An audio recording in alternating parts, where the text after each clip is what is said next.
Bendiciones. Soy el pastor Teodoro Hernández de la Iglesia Viento de Dios en la ciudad de Toluca. El devocional del día es Jesús es el Rey. En el Evangelio de Mateo, capítulo 21, versículos 1 al 12 leemos: Cuando se acercaron a Jerusalén y vinieron a Betfagé, al monte de los olivos, Jesús envió 2 discípulos diciéndoles: Id a la aldea que está enfrente de vosotros, y luego hallaréis una asna atada y un pollino con ella. Desatadla y traédmelos. Y si alguien os dijere algo, decid: El Señor los necesita, y luego los enviará. Todo esto aconteció para que se cumpliese lo dicho por el profeta cuando dijo: Decid a la hija de Sión: He aquí tu rey viene a ti, manso y sentado sobre un asna, sobre un pollino, hijo de animal de carga. Y los discípulos fueron e hicieron como Jesús les mandó. Y trajeron el asna y el pollino, y pusieron sobre ellos sus mantos, y él se sentó encima. Y la multitud, que era muy numerosa, tendía sus mantos en el camino, y otros cortaban ramas de los árboles y las tendían en el camino. Y la gente que iba delante y la que iba detrás aclamaba diciendo: Hosana al Hijo de David, bendito el que viene en el nombre del Señor, Hosana en las alturas. Cuando entró él en Jerusalén, toda la ciudad se conmovió diciendo: ¿Quién es este? Y la gente decía: Este es Jesús, el profeta de Nazaret de Galilea. Y entró Jesús en el templo de Dios, y echó fuera a todos los que vendían y compraban en el templo, y volcó las mesas de los cambistas y las sillas de los que vendían palomas. Como podemos ver en este pasaje, el Señor Jesucristo es el Rey cuya presencia conmueve todo. La historia nos enseña que todo rey es anunciado primero. No obstante, el Señor Jesucristo no es la excepción. Miremos, por ejemplo, versículos 4 y 5, cuando nos dice: Todo esto aconteció para que se cumpliese lo dicho por el profeta, cuando dijo: Decid a la hija de Sión, anunciad: He aquí tu rey viene a ti, manso y sentado sobre un asna, sobre un pollino, hijo de animal de carga. Desde los tiempos antiguos, el protocolo demandaba que el rey, antes de aparecer, sea anunciado. Y su llegada provoca expectativa en el lugar, y muchos arreglos y preparativos. Pues los profetas ya habían anunciado que el rey llegaría, que vendría el verdadero y gran rey, el rey de reyes, el señor de los señores. A Jerusalén él llegaría. Dice además: Tu rey viene a ti. Viene sin esperar que tú vayas a él. ¿Y cómo viene?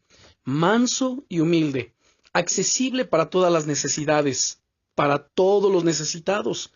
Los caballos estaban reservados a los nobles y oficiales del ejército.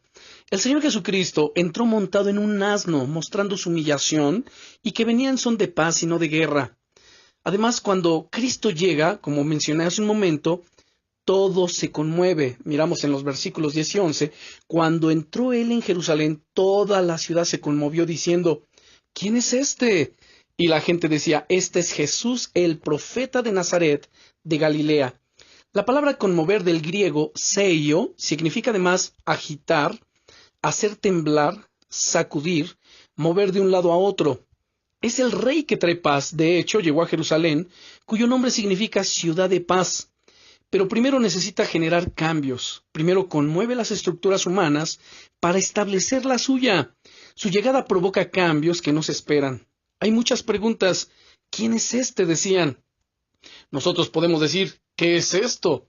¿Qué está pasando? Y la respuesta será: es Jesús, ha venido, está conmoviendo las cosas, está acomodando, y quizás sea un tanto incómodo y hasta nos disguste, pero seguro será para nuestro bien, pues su palabra dice: porque yo sé los pensamientos que tengo acerca de vosotros, dice Dios, pensamientos de paz y no de mal, para daros el fin que esperáis. Esto es Jeremías, capítulo 29 y versículo 11.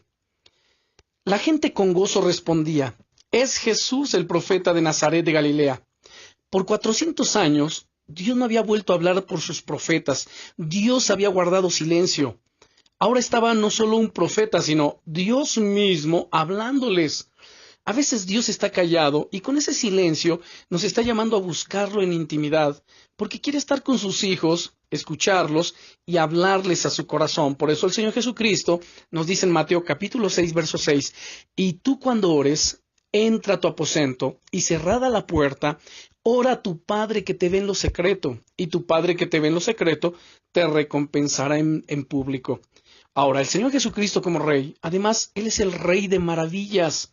Cristo es nuestro Rey, nuestro Salvador y Sanador.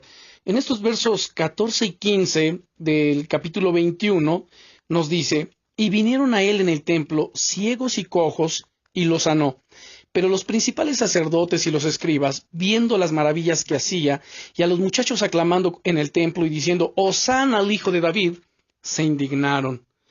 Los enfermos que se enteraron que Jesús había llegado, vinieron a él y fueron sanados. La Biblia llama esto maravillas, del griego tsamaisios, que significa asombro, milagro, cosas extraordinarias.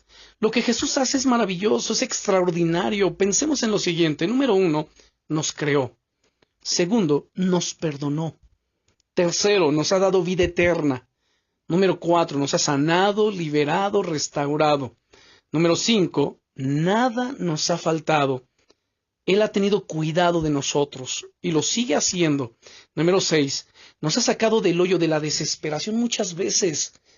Número 7, y estaremos para siempre con Él en su reino. Él así lo ha prometido y lo creemos por la fe.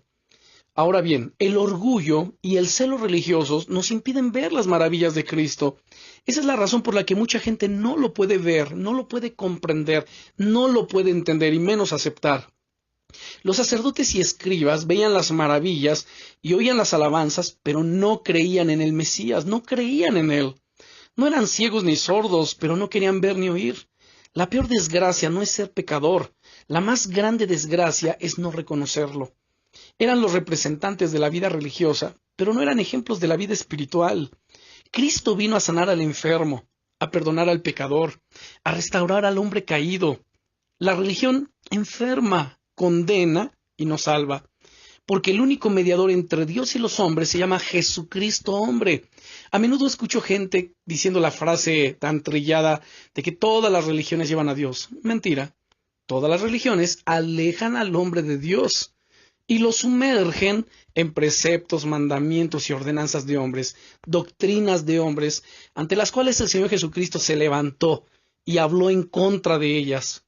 Además es interesante, retomando nuestro pasaje, que dice los muchachos del país, que significa muchacho, joven, niños. Ellos cantaban Hosana al Hijo de David. Esto lo aprendieron ellos de los adultos, que es lo que vemos en el versículo 9. Y la gente que iba delante y la que iba detrás aclamaba diciendo: Hosana al Hijo de David, bendito el que viene en el nombre del Señor, Hosana en las alturas. Ahora, ¿qué responsabilidad? Como mencionaba hace un momento, esto ellos lo aprendieron de los adultos. Tus hijos necesitan aprender de ti, mirar tu ejemplo, que tú oras, que tú lees la Biblia, que la practicas. Eso es muy importante. Hosana significa en hebreo, salva, te rogamos. Y vino a ser una expresión de alabanza en lugar de un ruego, aunque originalmente fue quizá un clamor pidiendo ayuda. El clamor del pueblo, cuando la entrada triunfal del Señor en Jerusalén, fue tomado del Salmo 118, que era recitado en las fiestas de los tabernáculos. Por eso nos dice, el último día de la fiesta recibía el nombre de el gran Hosana, y las ramas recibían también el nombre de Hosanas.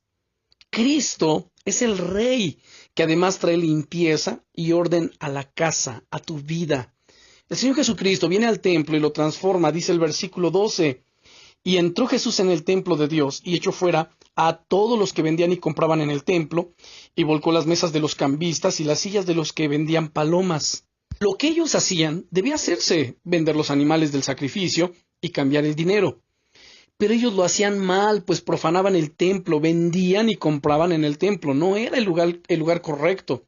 Ese no era el lugar adecuado, pero sin embargo lo hacían. Y así el énfasis del culto ya no era Dios ni la adoración a Él. Cuando el Señor entra en nuestra vida, saque de ahí lo impropio. La Biblia nos enseña que Jesús hizo esto 2 veces al comienzo y al final de su ministerio. Algunas versiones bíblicas llaman a esta porción la purificación del templo. Y debemos recordar que Cristo viene por una iglesia gloriosa, que no tenga mancha ni arruga ni cosas semejantes, sino que sea santa y sin mancha. El Señor Jesucristo quiere que su casa sea una casa de adoración y de poder.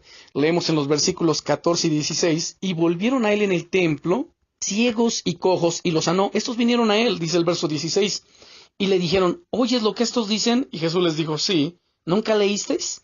De la boca de los niños y de los que maman, perfeccionaste la alabanza. Dios quiere, a causa de la adoración de su pueblo, Él quiere venir, es decir, manifestar su presencia con poder, sanando, restaurando y salvando las vidas. Nuestra vida debe ser un lugar de culto a Dios. Somos templo de Dios.